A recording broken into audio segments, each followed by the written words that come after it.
Hey guys, Steve Wise here, president and founder of Mental Fitness LLC. About a month ago, I did a video on deaths of despair and exploring their root causes. I called the video Checked Out, checking in on the Americans we've left out.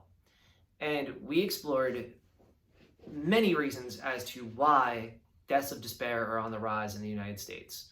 So much so, in fact, that life expectancy has actually gone down for 3 years in a row, even prior to the coronavirus pandemic. And while that video was excellent in terms of looking at why deaths of despair are on the rise, what I did not get to was really what can we do about it? And that's what I'd like to talk about today. What are some solutions that we can do to curb deaths of despair in the United States? So before we get into the solutions and the pros and cons of each proposed one, let's just quickly remind ourselves of some of the facts of where we're at today. Because of the coronavirus pandemic, we now have 40 million Americans unemployed.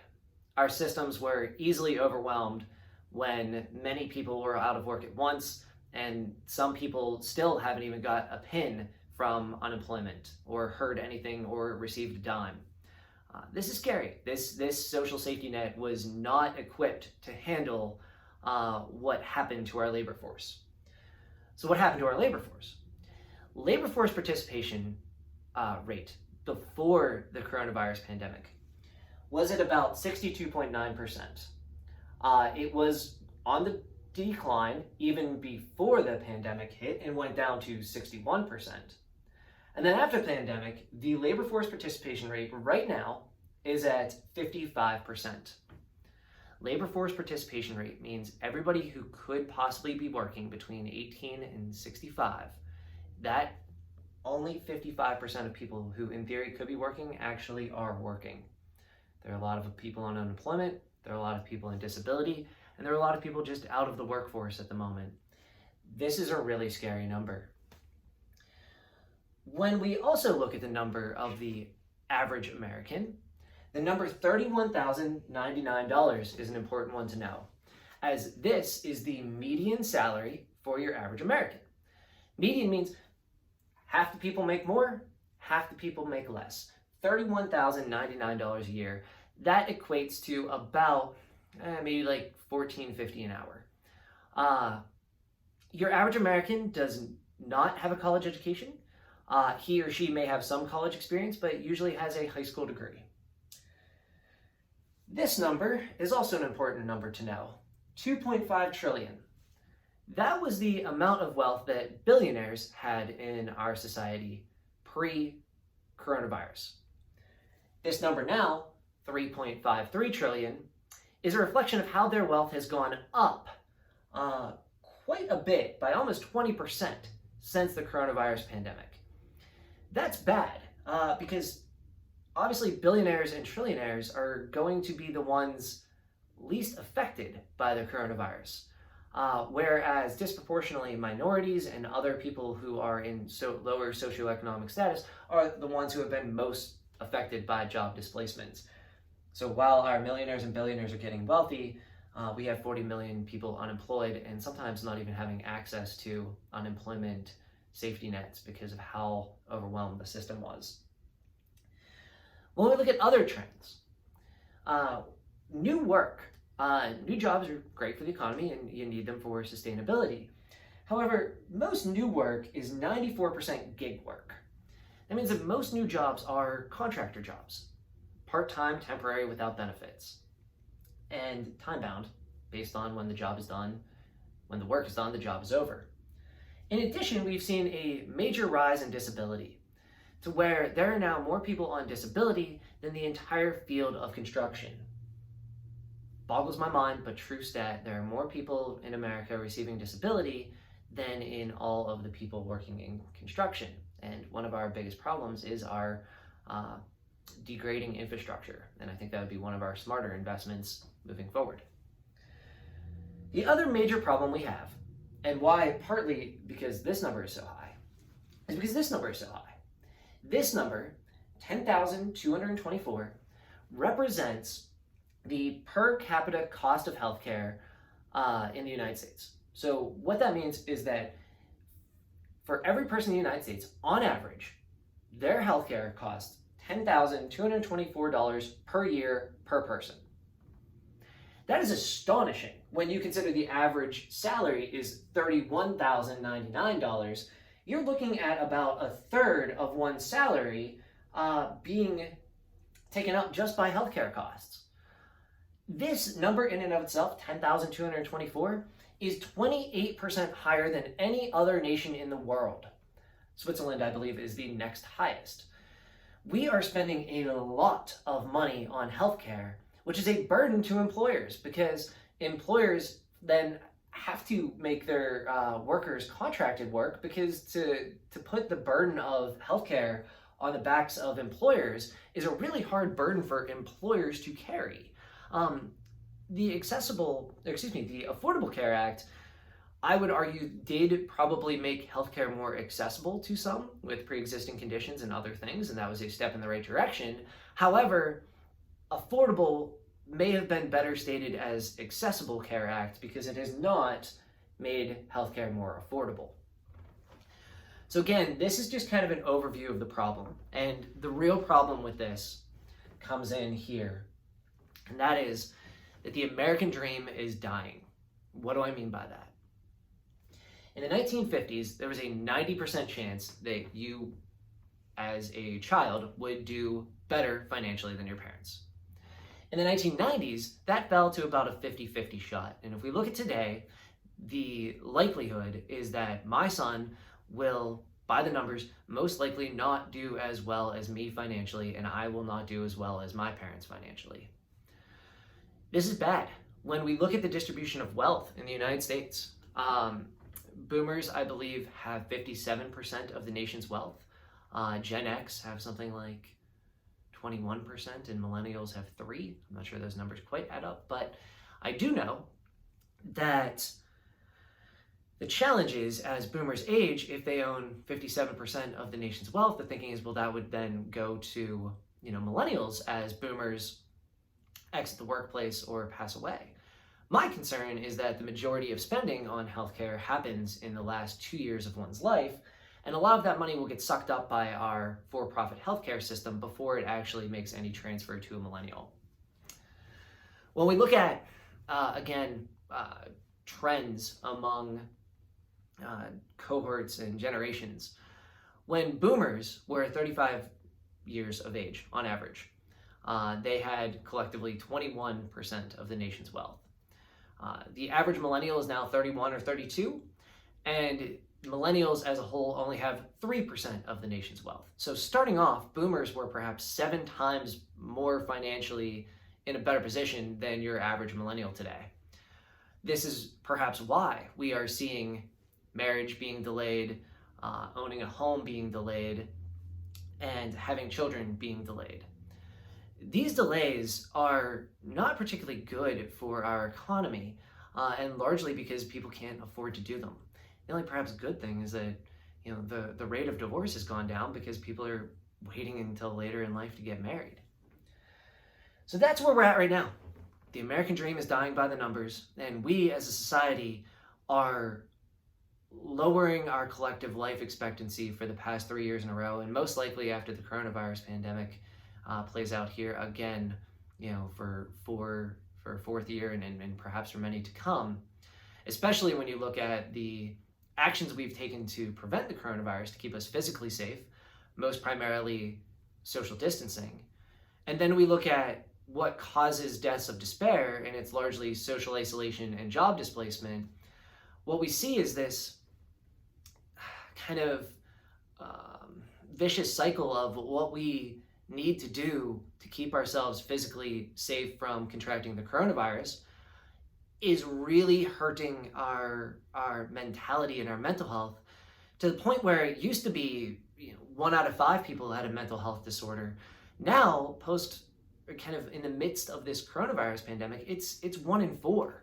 Our mental health is really hurt because of the job displacement that has come from this, and because of the social distancing we've had to do. It is not the way we're wired. We're wired for in-person human connection. And though I agree with many of the social distancing efforts we've made to keep are vulnerable and our persons physically safe, it has come at a consequence to our mental health. So what do we do about all of this? That is a big question and a hard one to answer, but I'm going to give it a shot. In the most recent Democratic primary, there were some proposals brought to the table. One that was very popular was a wealth tax. A wealth tax is basically if you make over a certain amount of money, you are taxed at a higher rate, and we should increase taxes on the wealthy.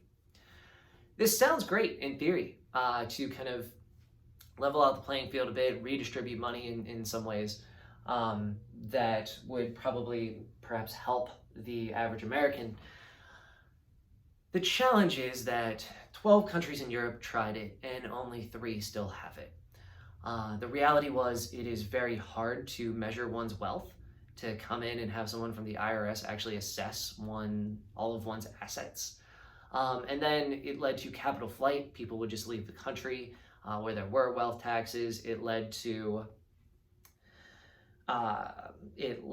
people buying antique art, which was an exception. And the cost of having someone from the IRS essentially come in and try to audit you year after year after year to then tax your wealth was an enormous cost, and it did not bring in kind of the dividends they had initially thought, which is why 9 countries in Europe have since repealed it and only 3 still have it.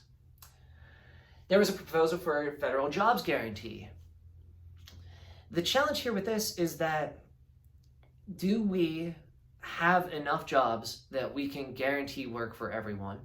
And is everyone going to be a good worker? This seems a bit idealistic to me. The thinking here was, let's say you have an excavator, and the job can, with technology, be, the job is to dig a large hole. The job with technology could be done by one person operating an excavator. If you want to increase jobs, remove the excavator and have multiple men with shovels. But if you come across this and you look and you say, why aren't you using the excavator? And then you say, you don't get it, the job is it's a federal jobs guaranteed job. Then the thinking is, well, why even give people shovels? My point in telling this story is that a federal jobs guarantee is really tough, because what if someone can't work? What if someone is not a reliable worker? What if somebody is, what if technology displaces the job itself and the job is no longer necessary? Do we stay adverse to technology just to keep the job? I'm not sure that is likely or even makes sense. Another proposal was let's forgive student loans. We have, I forget what the number is, maybe like $3 or $4 trillion out there in student loan debt.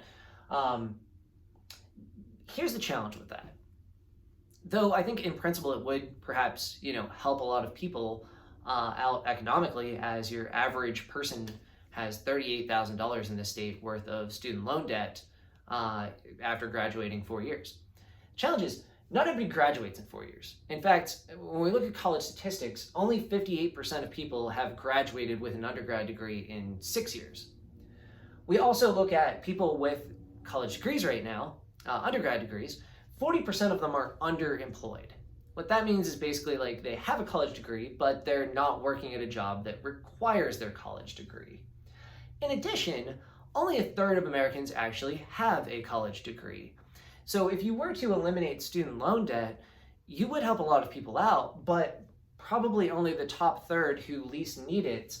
And I'm not sure that's quite necessarily fair to somebody who has, paid for their degree already, somebody who didn't go to college because they didn't see it as financially feasible, et cetera, et cetera. I think that does not benefit every American in a way that a better proposal could. So what is the proposal I would support? The proposal I would support would be a universal basic income. Universal basic income is the thinking it's capitalism that doesn't start at zero. In this case, the proposal would be that perhaps it starts at $12,000 a year, $1,000 per month per American. That sounds like a lot of money. It does, and it's roughly $3 trillion. If there's maybe 260 million, adults in the United States over 18, times that by 1,000, rough math, you're looking at 2.6 trillion, right? The challenge is, we've already spent $3 trillion in stimulus money for the coronavirus pandemic. Unfortunately, only a one-time check of $1,200 of that has actually gone directly to the people, and the vast majority of that has been allocated elsewhere. For me, that doesn't make sense to, have a one-time PPP payment or a one-time kind of cash stimulus check to, Americans who make less than a certain amount. That I don't think is going to be enough to cover somebody who's actually been affected by this, like a bar owner or a hair salon operator. And B, it makes me question, would we not be better spending $3 trillion and, using most of the money elsewhere and only giving people a one-time $1,200 check? Or could we have taken that money and given every American in the United States $1,000 a month for a year and created a trickle-up economy? Because what happens when you give money to people across the board? They spend it. Something like 57% of Americans can't afford an unexpected $500 bill. So if people are getting $1,000 a month and the average American makes $31,099 a year, adding an additional $12,000 to their annual salaries is a 38.5% increase. That is a huge increase in buying power. And the value of a dollar when it is spent and circulated is much greater than when it is not circulated in our economy. So how would this actually work, right? I mentioned it would be maybe $3 trillion. And that seems like a lot. Our GDP is roughly 21 trillion, so that's 15%-ish of our GDP that we'd be spending every year to give someone a universal basic income. One proposal is that we could do this through a value-added sales tax. A value-added tax would make it so that essentially Amazon has to pay taxes. A value-added tax is a tax that happens at each part of the supply chain where value is added to a product. That every time, say, one makes a shirt and produces it at wholesale for $2 and then sells it to a retailer for $5. Part of that would be taxed at 10%, and then the shirt sells for $20 when it hits retail. That would be taxed at 10%. The thing about a value-added sales tax is, though everybody hates taxes, I hate taxes. Who doesn't hate taxes? Taxes are awful, and we pay a ton of taxes already, and I don't even really like the suggesting another tax. But when we look at, if you pair a UBI with a VAT, you would have to spend over $120,000 in discretionary spending, non-essentials, essentially, to lose in this pairing, right? If you spend less than $120,000 a year on, discretionary stuff, you're gonna win out with UBI. Like 94 or 95% of people are gonna win with a pairing of UBI and a VAT. Maybe 5% will not, but these are the people out there like Jeff Bezos and others who, are gonna be taxed at their value-added tax, that what they buy in material is going to be taxed so that, their UBI is going to be negligible compared to what they pay in a value-added tax. But they're the ones who can most afford to do it too. And then it's based not on some sort of arbitrary assessment of their wealth, which is hard to do, but rather directly on their spending every time they spend money on something that is, non-essential.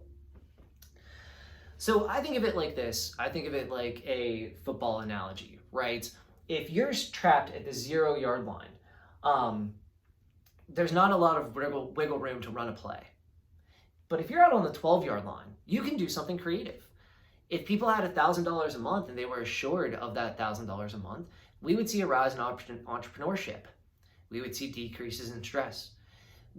Studies have shown that it does not disincentivize work. The only two populations that work less with a UBI are those who are new mothers, who spend more time with their children, and teenagers who spend more time in school.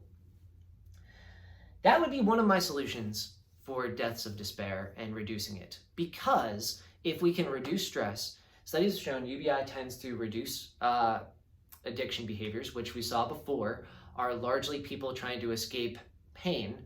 and often it's pain from economic distress. And so it would improve mental health. It would lower jail time. You'd have basically a $12,000 incentive to stay out of jail. You would not get UBI in jail. So for a number of reasons, that proposal makes the most sense to me. Two other things I'd like to pitch here real quick. One would be, let's do ranked choice voting. Right now, we only have Democrats and Republicans, and we have media stations that echo one viewpoint or another. It's very biased, and it's almost impossible for a libertarian or an independent to have a real shot in today's system. I support ranked choice voting because then you would get it was like running a cross country race. If you came in first, you came in second, you came in third, you got a certain amount of points. Same thing here. There's no reason we can't do this and get some more perspectives on the table. We can kind of improve the system in that way if we do ranked choice voting. The last thing I would support is something called democracy dollars. Right now, lobbyists have a lot of weight in their special interests in kind of doing super PACs and other things to support specific politicians who then support their special interests. The challenge with this is it makes it so that the voice of the average person is not heard, because in order to donate to a political candidate, you have to have discretionary income, which the majority of Americans do not have. If we wanted, however, to wipe out the lobbyists, one thing we could consider is to do democracy dollars. Basically, we could give every American in the United States $100. And the only thing they could spend that $100 on would be the political candidate of their choosing. What that would do is that would give everybody in America a say into who they want to see elected into office, and the amount of that money would outweigh the amount that special interest and lobbyists would put in. And then we'd actually see, perhaps a more diverse playing field. We'd see some new political ideologies. We might see some, younger politicians, perhaps people of color in higher levels of prominence. And when we look at UBI historically, this was supported by founding fathers like Thomas Paine. This was supported by Martin Luther King. And he wrote about it in depth in his book, Where Do We Go From Here? Chaos or Community, the year he died in 1968. It passed the House twice in the Republican Nixon administration, only to be voted down by Democrats who didn't think it was robust enough.